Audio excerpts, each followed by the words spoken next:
यह है कि जहाँ से पानी ले आना है, सोन नदी से पानी ले आना है, तो सोन नदी में अभी तक टेस्टिंग का काम नहीं हुआ है कि वहाँ पानी कितना है, कितना मिलेगा, पानी की उपलब्धता क्या है, नहीं है। तो हमने यहाँ कहा कि भाई उसमें तुरंत काम शुरू करिए ताकि वो एक निश्चिंतता बन जाए कि हाँ, यहाँ धरती के नीचे प्रचुर मात्रा में पानी है। उसके बाद ही आप पाइप ले करेंगे और यहाँ ओवरहेड टैंक बनाएंगे और जलापूर्ति करेंगे घरों में। तो अभी तक सब कुछ सही दिशा में चल रहा है। जो एक कमी मुझे लगी कि पहले वहाँ टेस्ट होना चाहिए था पानी का, उसके बाद इधर काम शुरू होना चाहिए था, लेकिन अब इधर काम शुरू हो गया है तो कोई बात नहीं है। लेकिन जल्दी से जल्दी अब मुझे अधिकारियों ने आश्वासन दिया कि हम लोग उसको काम लगाएंगे वहाँ।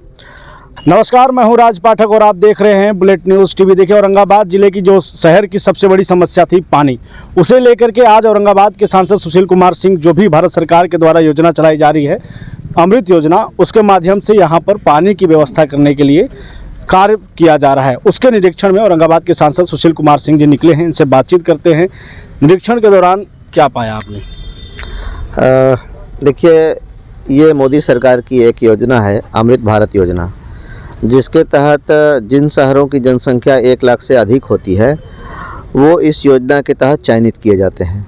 इसमें 4 तरह का काम होता है, जिसमें सबसे जो महत्वपूर्ण है, सबसे जिसकी प्राथमिकता है वो है पानी, क्योंकि बिना पानी के कुछ भी नहीं हो सकता। यहाँ हर वार्ड में, और वैसे भी औरंगाबाद शहर जो है वो पानी की कमी वाला क्षेत्र है, तो ये ज़रूरी और भी था। अमृत भारत योजना के तहत जलापूर्ति की जो योजना शुरू हुई है, इसमें काम शुरू हुआ है। काम अभी तक संतोषजनक स्थिति में है। मैंने आज 3 जगह का निरीक्षण किया है साइट का। हर जगह काम अपनी गति से ठीक चल रहा है। केवल एक काम जो पहले होना चाहिए था वो नहीं हुआ, जिसकी सलाह मैंने दी है, वो ये है कि जहाँ से पानी ले आना है, सोन नदी से पानी ले आना है, तो सोन नदी में अभी तक टेस्टिंग का काम नहीं हुआ है कि वहाँ पानी कितना है, कितना मिलेगा, पानी की उपलब्धता क्या है, नहीं है। बाकी इधर तो जो काम चल रहा है वो सही है, वो संतोषजनक स्थिति में है, काम प्रगति पे भी है, लेकिन वो निर्भर करता है, चूँकि जड़ वही है।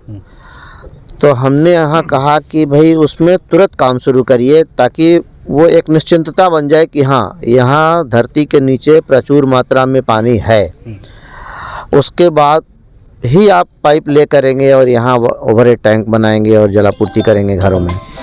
तो अभी तक सब कुछ सही दिशा में चल रहा है। जो एक कमी मुझे लगी कि पहले वहाँ टेस्ट होना चाहिए था पानी का, उसके बाद इधर काम शुरू होना चाहिए था, लेकिन अब इधर काम शुरू हो गया है तो कोई बात नहीं है। लेकिन जल्दी से जल्दी अब मुझे अधिकारियों ने आश्वासन दिया कि हम लोग उसको काम लगाएंगे वहाँ। किसके द्वारा ये निर्माण कराया जा रहा है और खासकर शहरवासियों को कब तक ये सुविधा मिल जाएगा पानी का? देखिए, ये निर्माण तो हो रहा है बुडको के माध्यम से। बुडको इसकी एजेंसी है, वो डिपार्टमेंट है। बाकी तो कोई ठेकेदार होगा, कोई एजेंसी होगी, इन लोगों ने निविदा निकाला, कोई कम्पीट किया होगा तो कोई कर रहा होगा। और नगर परिषद का इसमें बहुत सहयोग है। नगर परिषद ने चिन्हित करके स्थान भी उपलब्ध कराए, अपनी तरफ से अनापत्ति भी दिया। इसमें हमारे अध्यक्ष उदय जी, उपाध्यक्ष एहसान जी और पूर्व उपाध्यक्ष पति सतीश जी, वार्ड पार्षद अशोक बाबू, वार्ड पार्षद सुशील जी, वार्ड पार्षद हमारे संतन जी, वार्ड पार्षद हमारे अमित जी और वार्ड पार्षद हमारे राजेश जी, सतीश यादव जी, सोनू जी, मतलब जिन हर वार्ड में जलापूर्ति होनी है, और इसलिए सब हर वार्ड पार्षद अपने अपने वार्ड में जलापूर्ति जल्दी शुरू हो। 18 महीने इसके लिए निर्धारित समय है कि जब से काम शुरू हुआ, जब से एग्रीमेंट हुआ, उसके 18 महीने के अंदर काम को पूरा हो जाना चाहिए और लोगों के घरों तक पानी पहुंच जाना चाहिए। यही ये योजना है। ये भारत सरकार की योजना है, अमृत भारत योजना। पंचायतों में जा रहे हैं, गांव में जा रहे हैं और जो भी सरकारी योजना है उसकी जानकारी लोगों को दे रहे हैं। सरकार की तरफ से, बिहार सरकार की तरफ से क्या सहयोग मिल रहा है आपको? देखिए, अभी भारत सरकार का एक महाअभियान चल रहा है। यह है विकसित भारत संकल्प यात्रा। इसके तहत एक प्रचार गाड़ी जाती है, योजनाओं की, भारत सरकार के, मोदी सरकार की योजनाओं की जानकारी आम जनता को देती है और देने के साथ साथ उनको इस बात के लिए भी प्रेरित करती है कि आप आइए, आकर आप जिस योजना से लाभ लेने के लायक हैं, आप लाभुक हैं, आप उसके बेनिफिशरी हैं, वो उस योजना का लाभ आप लीजिए। इस योजना के लिए हर राज्य में, राज्य के स्तर से लेकर जिले के स्तर से लेकर प्रखंड मुख्यालयों तक के स्तर पर नोडल ऑफिसर बनाए गए। अब बहुत सारे ऐसे महकमे हैं जो राज्य सरकार के तहत आता है, जैसे कृषि विभाग है, जैसे स्वास्थ्य विभाग है। ये सारे महकमे राज्य सरकार के अधीन हैं। अब किसान को कृषि विभाग से मिलने वाला लाभ, किसी व्यक्ति को आयुष्मान योजना के तहत मिलने वाला लाभ हेल्थ डिपार्टमेंट से, बाकी बैंकिंग से और उज्ज्वला गैस योजना के तहत ये सारे केंद्र सरकार के अधिकारी, बैंक के अधिकारी तो रहते भी हैं, लेकिन बिहार सरकार का नोडल ऑफिसर तक नहीं रहता, कोई छोटा से छोटा अधिकारी तक नहीं रहता।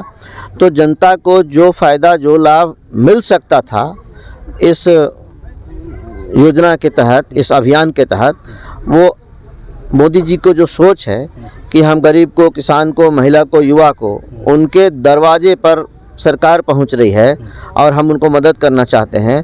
कुल मिलाकर यही कहना चाहूँगा कि मोदी जी चाहते तो हैं गरीब का मदद करना, लेकिन नीतीश कुमार नहीं चाहते कि गरीब का भला हो। अगर नीतीश कुमार इसमें राजनीति को आड़े नहीं आने देते, बिना राजनीति के इसमें भारत सरकार की योजना में सहयोग करते, जो नोडल ऑफिसर हैं सारे वहाँ जाते, कृषि विभाग का आदमी जाता, वो उनको प्रधानमंत्री किसान सम्मान निधि के तहत मिलने वाला लाभ दे देता, दिला देता, रजिस्ट्रेशन करा लेता। जिन गरीब को आयुष्मान कार्ड बनाना है 5 लाख तक के इलाज के लिए, वहीं उनका आयुष्मान कार्ड बन जाता। किसी को प्रधानमंत्री आवास योजना के तहत लाभ लेना है, उनको वहीं उनकी स्वीकृति दे देता, तो गरीबों का बड़ा भला होता। लेकिन राज्य सरकार की उपेक्षा के कारण, राज्य सरकार के नेग्लिजेंस के कारण, राज्य सरकार के असहयोगात्मक रवैये के कारण मोदी जी की सोच के तहत काम नहीं हो पा रहा है, बहुत कम हो रहा है। लोग आ रहे हैं, निराश होकर चले जा रहे हैं।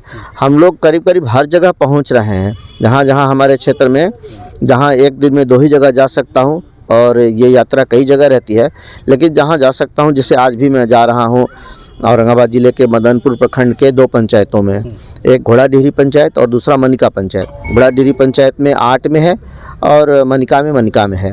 अभी तुरंत वहाँ पहुँच रहा हूँ मैं।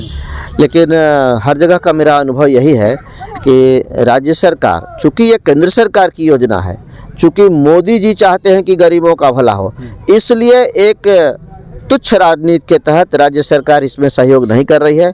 अगर राज्य सरकार राजनीति से परे रहकर इसमें सहयोग करती तो देश के बहुत बड़ी संख्या में गरीबों का, किसानों का, महिलाओं का, युवाओं का भला हो गया होता। एक सवाल जाते जाते ये होगा मेरा कि अभी बिहार सरकार के द्वारा भी निरीक्षण किया जा रहा है सरकारी कामकाज को लेकर, उस निरीक्षण को आप कैसे देख रहे हैं सर? चाहे सदर अस्पताल की बात हो या जो भी योजना चल रही है। मुझे तो नहीं लगता कि बिहार सरकार की तरफ से कोई योजना चल रही है। जो भी काम आप कहीं भी देख रहे हैं वो भारत सरकार की योजना के तहत हो रहा है। आपने अभी अस्पताल की चर्चा की, औरंगाबाद सदर अस्पताल में, जिला मुख्यालय में अस्पताल भवन का निर्माण हो रहा है, जिसमें 300 बेड का हॉस्पिटल बन रहा है, वहाँ बाकी चीज़ें बन रही है। वो नेशनल हेल्थ मिशन के तहत है, यानी वो भी केंद्र सरकार की, मोदी सरकार की योजना है। तो आप बताइए कि राज्य सरकार की कौन सी योजना कहाँ चल रही है? अभी जिस तरीके से स्वास्थ्य विभाग के द्वारा एक लिया गया कि हमारा एक प्रतिनिधि दल लगातार जाएगा, जो भी जिलों में योजनाएं सरकारी चल रही हैं या जो बनाया गया है उसका निरीक्षण करेगा। आपको लग रहा है कि ये जो सरकार की तरफ से जो दल बनाया गया है वो सही तरीके से जांच कर पाएंगे? बिहार सरकार अपने द्वारा कराए जा रहे किसी काम का निरीक्षण कराए, जांच कराए, इसमें मुझे कोई आपत्ति नहीं है, लेकिन पहले काम तो कराए। आप जाकर ढूंढ लीजिए ज़िले में कि मुख्यमंत्री सेतु निर्माण योजना के तहत कितने सेतुओं का निर्माण हो रहा है, कौन कौन सेतु बन रहे हैं। आप जाकर ढूंढ लीजिए मुख्यमंत्री सड़क योजना के तहत कि कहाँ कहाँ मुख्यमंत्री सड़क योजना से काम हो रहा है। तो पहले तो ये ढूंढना होगा कि राज्य सरकार काम करा क्या रही है। जो भी विकास का काम आपको दिख रहा है वो केंद्र सरकार की किसी न किसी योजना के तहत हो रहा है। चलिए, बहुत धन्यवाद हमारे साथ जुड़ने के लिए। तो ये थे हमारे साथ में औरंगाबाद के सांसद सुशील कुमार सिंह जी, जो लगातार भारत सरकार की जो भी योजनाएं हैं उसका निरीक्षण कर रहे हैं और शहरवासियों को एक आश्वासन दे चुके हैं कि आने वाले समय में 18 महीनों के अंदर में उन्हें भी जो पानी की समस्या से उनसे निजात मिलेगा। फिलहाल इतना ही। बने रहिए हमारे साथ और देखते रहिए बुलेट न्यूज़ टीवी।